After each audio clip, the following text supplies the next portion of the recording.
I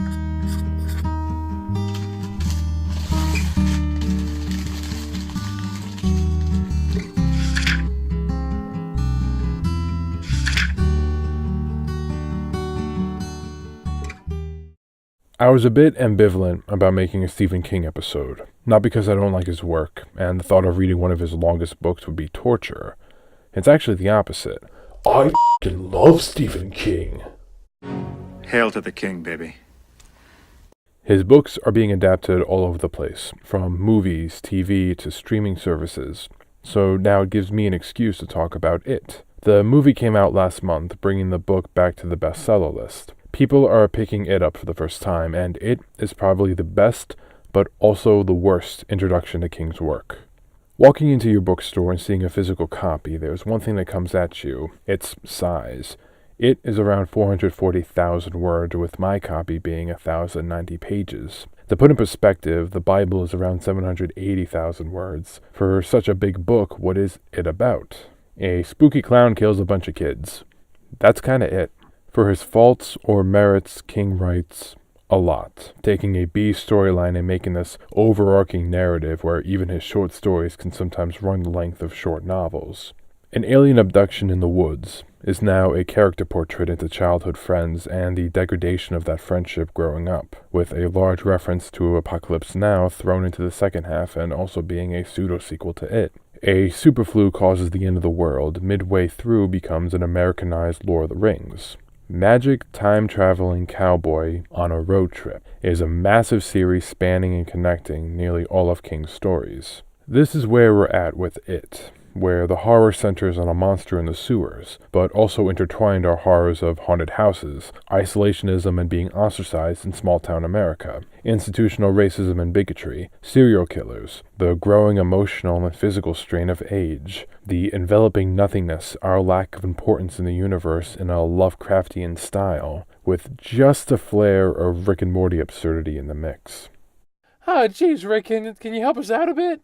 Morty. You have to thrust your fist against the post here, Morty, and still insist that you see ghosts. That's all I can tell you, Morty. Once you get into cosmological shit like this, you have to throw out the instruction manual. And trauma, dealing with it as both an adult and a child. How it stays with you even if you repress it. It's a part of you and how its part plays in molding the adult you become. Even if you move past it, sometimes it creeps up on you. One day and you realize sometimes a trauma is so imprinting you don't just get over it, it lingers. It is my favorite type of horror and it's a major theme of it. Not that I have past trauma that I haven't dealt with in a healthy way. Why would you think that?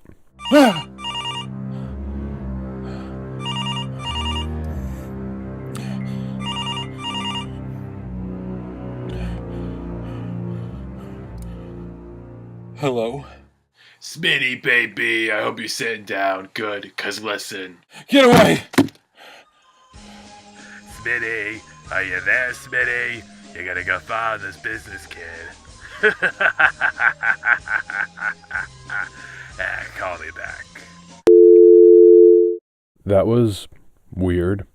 Normally in these videos I go over the plot of both book and movie while comparing and contrasting the differences, but there's an issue. The book's story is non-linear, told intermittently between 7 main characters in a losers club, their name, not mine, with them flashing back and forth between the summer of 1958 to 1985, with interludes going through the history of the town and its influence over the years. At the later part of the novel, the flashbacks are more frequent, as we get closer to see how the losers club, both young and old, fight Pennywise the clown, and show that history is repeating itself. The new movie decided to separate the two timelines entirely and update the setting to 1988 during the summer for the kids, and a sequel already set for next year for the adult part. The 1990 TV movie made a compromise in this, where the story is told back and forth between 1990 and 1960, but have most of part 1 showing the 1960 story with the kids fighting Pennywise in the end, while also using an adult scene that was in the beginning of the novel as a cliffhanger to go into part 2. The TV movie also didn't know exactly when they wanted their story to take place. I wish the summer would never end. It's the best summer of my whole life. All right, you guys, quit that running. This is a hallway, not a track. Come on.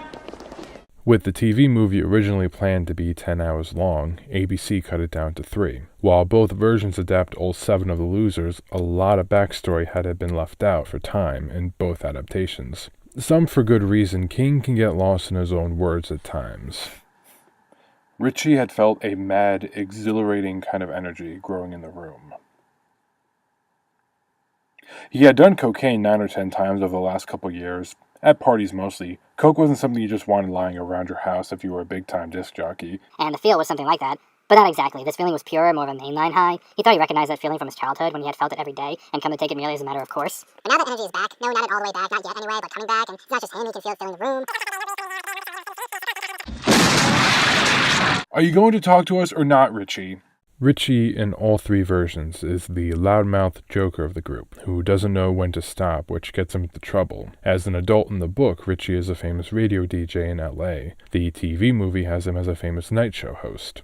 Bill is the loser's selected leader. In the book and the TV movie, Bill is broken over his brother's death, but tries to have a normal life with his friends. The new movie takes a different route, having Bill obsessing over his brother's disappearance, studying the sewer system, bringing his friends along hoping to find his brother's body. As an adult, Bill grows up to be Stephen King, basically. I mean, they aren't exactly the same. Sure, they're both successful writers publishing horror novels and screenplays, but Bill is married to Audra, an attractive actress, and King is married to Tabitha, an attractive author. Totally different. Stan is the logical one of the group, the one who is attempting his best to either rationalize or outright deny all the strange things happening in Derry. Book and TV Stan stay roughly the same. Stan's Judaism is in the background, with their family being very secular, with Book Stan talking to his friends that he doesn't really understand what it means to be Jewish and only identifying it by name, similar to Richie explaining he doesn't understand what it's like to be Catholic, despite being one. The new movie goes the opposite route, having Stan being the son of a rabbi studying for his bar mitzvah. Eddie is the skittish one, with an overbearing mother turning him into a nervous hypochondriac, which is accurate in all 3 versions. In his introduction chapter, there's a line that says Eddie doesn't need a shrink to know that he married his mother, in a Freudian married someone like her kind of sense. The TV movie decided to make that statement more literal, with adult Eddie still a nervous wreck, living with his mom in his 40s, leaving out some very important scenes of Eddie sticking up for himself. Beverly is the girl of the group. I'll be with you in a minute, elephant in the room. It acts like I ignore him or something.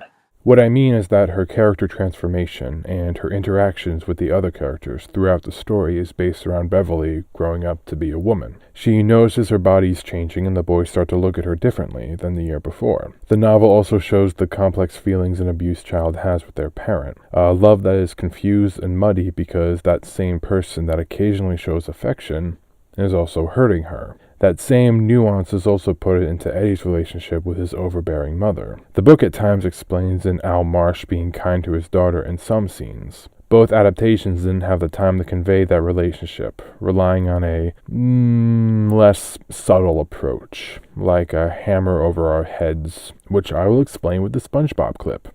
Not much fun being me now, huh, Patrick? Are you kidding?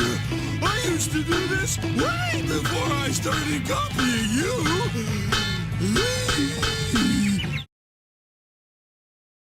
Ben is the clever one, reading constantly, and helped the rest of the group in constructing both a clubhouse, a dam, and even smelting. He's also a little hot-headed, acting a bit like Lieutenant Commander Worf at times, charging in ahead of the group that gets thrown into a wall. As an adult, Ben becomes a famous architect. The TV movie adapts him pretty accurately with one strange addition, making him the new kid at school. It's only ever brought up twice in the movie. What's even stranger is the remake opted to also make him the new kid on the block. It's the only thing that carried over not in the novel between the 2 movies. The new movie also decided to make Ben kind of pathetic. He's accident-prone, more socially awkward and quiet than he ever was in the book. A positive quality added to his character in the remake was taken from the last of the Losers Club. Mike is the outsider of the group. Them being the Losers Club, they are all outsiders, but Mike especially. He goes to a Christian school instead of public like the rest. He lives on the outskirts of town on a farm, and, well, it being 1958, and Mike's family is the only black family in town,